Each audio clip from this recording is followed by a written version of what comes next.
Hi, my name is Claudia Quintanilla and we film from Toronto. My friend Midori. I am originally from Japan and I do classes at a unit and I'm a felter and then an embroidery artist. I guess I can say that. Yes, cheese. I'm a knitter designer and I own a small store in Toronto called Unit. And today we're here because we want to talk about our new design called Water Lily that Midori is modeling here. Midori, stand up, show us how beautiful the sweater look in Midori. So this video is to invite all of you to participate in knitting our Water Lily, and I want to talk a little bit about how I was inspired to do Water Lily. I think Midori have a couple of questions for me that I'm going to try to answer. And yeah.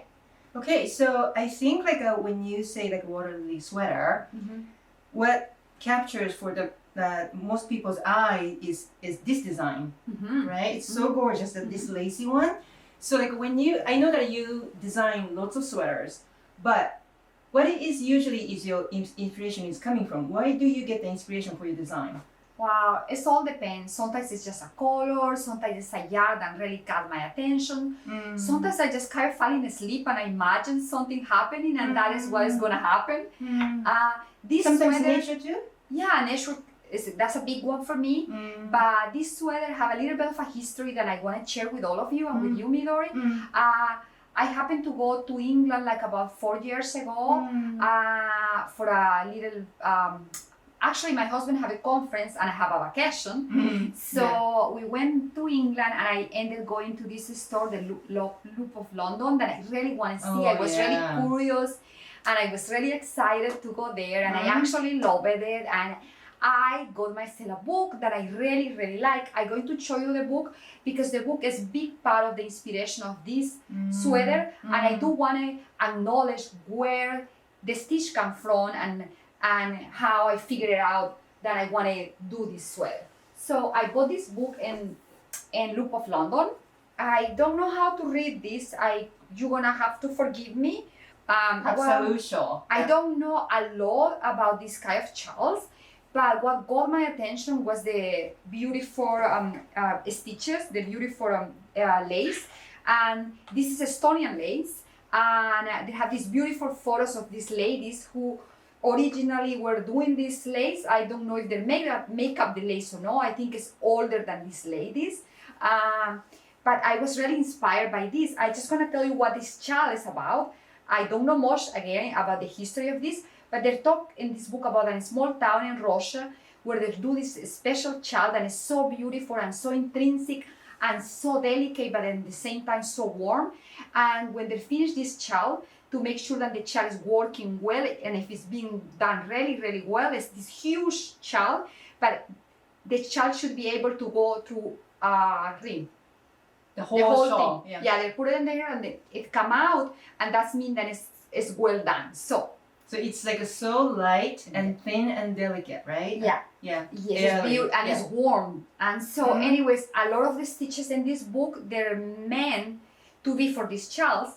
But I fell in love with one that was called Water Lily. I'm gonna show you here the stitch that I use for the sweater because I think it's really, really important again to acknowledge the history of how we make things and who made them originally first and where this came from. And this is the stitch. Of course, to work the stitch into the sweater. We have to reduce the stitch because this is the original pattern, but then we make it smaller, and then we fit it in different sizes. And so I just wanted to share with you the name of the book and this beautiful stitch called Water Lily.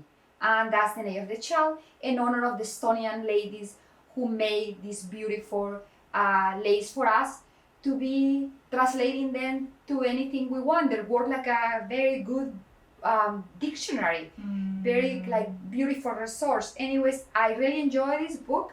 Thanks to the Loop of London for allowing me to buy it. And anyways, it was a beautiful book by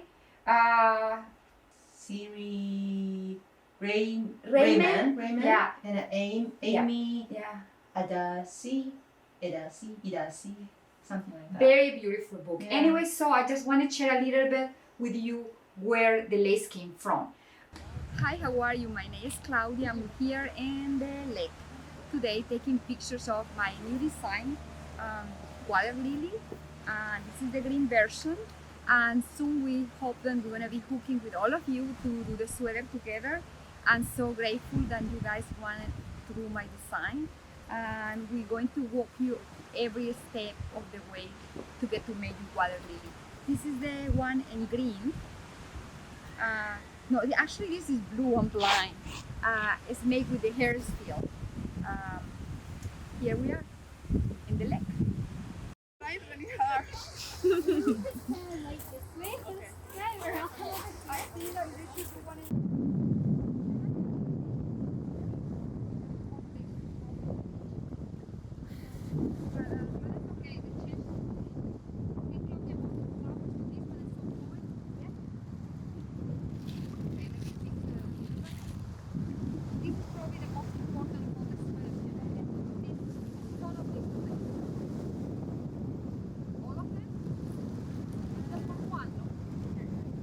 And you have Anyways. different versions, right? With different yarn, like that. Yeah, So yeah, like yeah. what for this one? Yeah, I yeah. love it. That's another part of the inspiration. Yeah. You okay. asking me what inspired me. So combining with the beautiful stitch that I find in this book and I modify, I find a yarn that I'm totally in love with it. That all of it's very well known by everybody. That I love Harrisville, and I really love the night and the light shades. I already designed with them another sweaters that we maybe pumped up in the screen after. I did my Midori sweater in name of my friend Midori here, and that Midori sweater is done with the same yarn, the light shades, and it's the same color because I'm totally in love with this color. It's a like little bit hint of pinks on it. Yes. I do have the yarn here to show it to you because this yarn, all the time I see this yarn is inspired me. It smells like the animal and it feels like the animal. It's squidgy and it's like has like a kind of good texture. So, Yeah. And so when I was doing the pullover, I noticed that this pullover could be a very good sweater. So I went on and with the light, this was with the light shades. So with the dark shades, I did the sweater. And the only difference is that it's gonna have an open in the middle. And here is the sweater for you guys to see it. And this is the cardigan or sweater. I don't know how it's so better. This is the cardigan, and it's done in the nightshades. And again, they're all dark colors, but they're like with like speckles. Yeah, speck of like a bright blue in a way, like right over the dark navy, right? Yeah. The original one was made in green, but we don't have it here. It's still with the people in Laine Magazine with that beautiful ladies there. So anyway, so this is the cardigan, and again, this one was done with the nightshades. Okay. Yeah, it's beautiful. I just love the speckle. Me too, and it's so soft too. Yeah, it is. It's not itchy at all. No. So like I know that this is your like really a favorite one, right? Yarn, right? One of my favorite years. Yeah, but so like what is the other choices that you can make for the sweater? Yeah, like, what's the alternatives? I chose another ones because I know that some people are gonna say, "Oh, this is not for me. This is itchy for me. I want something that is super wash." Anyways, I cannot find super wash because I absolutely love yarns and they're not super wash. So I couldn't do it in a super wash, but I did it in a very beautiful yarn, the alternative. So I have here a sweater that for the people who want to be knitting along with us, any DK that you have at home would do. Any double knit means 22 stitches for 4 inches. This is a cardigan and this is made with Kokon. And we have it and you knit, but you can do it with absolutely any DK yarn that you have at home, or you can use a fingering together with a lace mohair if you like that little how you say, that little hairy, hairy. hairy look. Yeah. A lot of people love it and a lot of people don't. I love it particularly. So this is my second sweater. So like I have a question. So like when you have like a different yarn, does it make any difference for you guys and knitters that the time that it takes to finish a sweater, depending on the yarn, or that it's about the same? Oh no, I mean, depending on the design and the yarn, it's really good that Midori is here because she's totally new at this and she has very good basic questions. Of course, if it's lace, it's gonna take longer because the stitches would be smaller. This is a DK, so it would be relatively fast to make.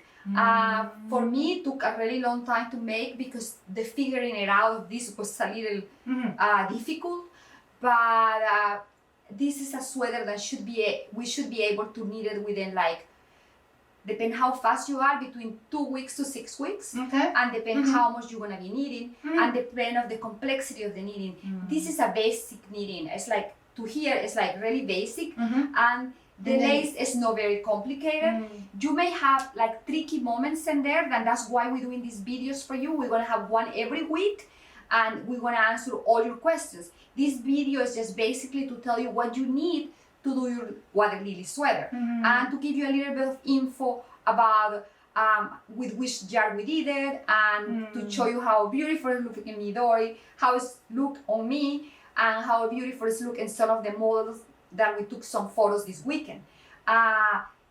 Another thing that I want to show you that you're really going to need to do your sweater, I'm going to show you another sweater, but I want to show you what you're really going to need to do the sweater. You're really going to need to get your hand in the beautiful, they choose their sweaters really well.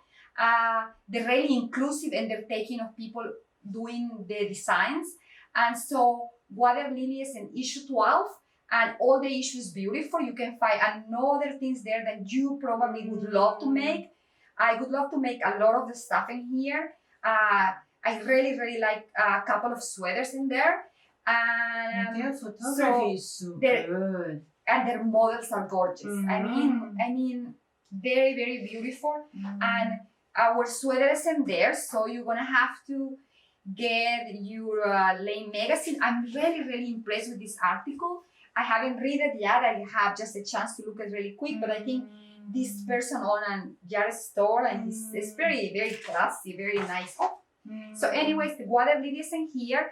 All the requirements are in here. And check out the Water Lily sweater in there, and it's Laine number 12. So this is very important. You cannot do the sweater without this and without the yarn, but the yarn, you can use any yarn you have in your house. Okay. And oh, sorry. And this is absolutely beautiful.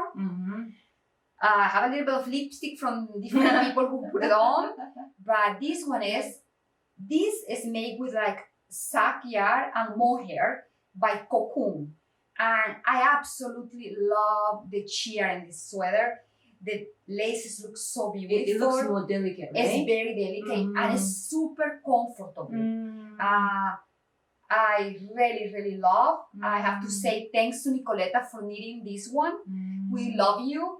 And so it's very beautiful. Oh, and thanks to Linda for knitting mine, and thanks to me for knitting this one. Like for like I don't know anything about the knitting. It's just so amazing for me that when you use different yarns, like how different each one looks.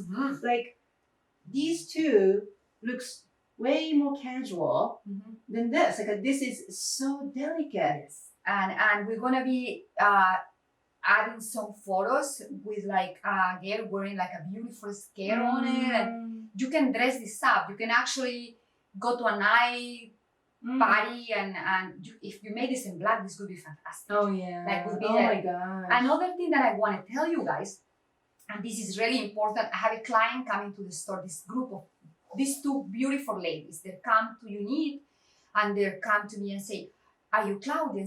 And I say, "Yes, I'm Claudia. Hi, how are you?" And they say, "Wow, we saw your beautiful sweater in Laine Magazine, but that sweater is crap. It's so short." And I just want to let you know that sometimes the sweater is crap in the photo. Yeah, we always have two versions of the sweater. The one that is short, because some of the ladies want to wear it with like a skirt, but we know that some of our clients would like to wear it with leggings. So all of the sweaters that we make, they have the two versions, the long and the short. Yeah. So you can make your decision how long you want it. And anyways, this sweater, we have the another sweater that I think I showed already the one. I showed this. Oh, yeah. So we have two sweaters and we have two cardigans here.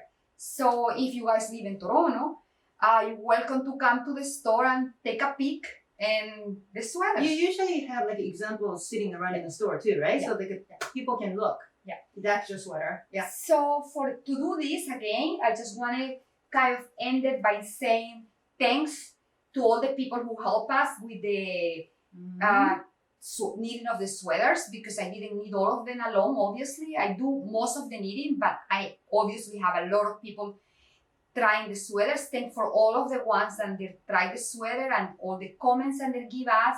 And I just want to let you know what you basically need to make the sweater.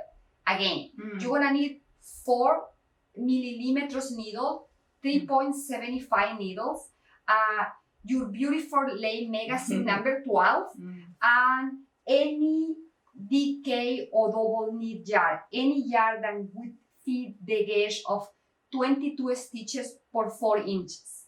And we will be here next week, and in the next video we're all gonna be casting on. So don't forget to have your needles and any DK yarn that you have at home. And thanks to my friend Midori to try to help me to see them here, because it's a little difficult for me to talk to the cameras. And so thank you, Midori. You're welcome. Thanks, Luca, for managing the Thank camera, you, because Luca. I am very bad. I'm filming or doing any technical stuff. But anyways, I'm so happy that you all guys are going to be knitting the sweater with us, and we will do our best to help you to learn and to complete your sweater. Beautiful sweater. Thank you. Bye. See you next time.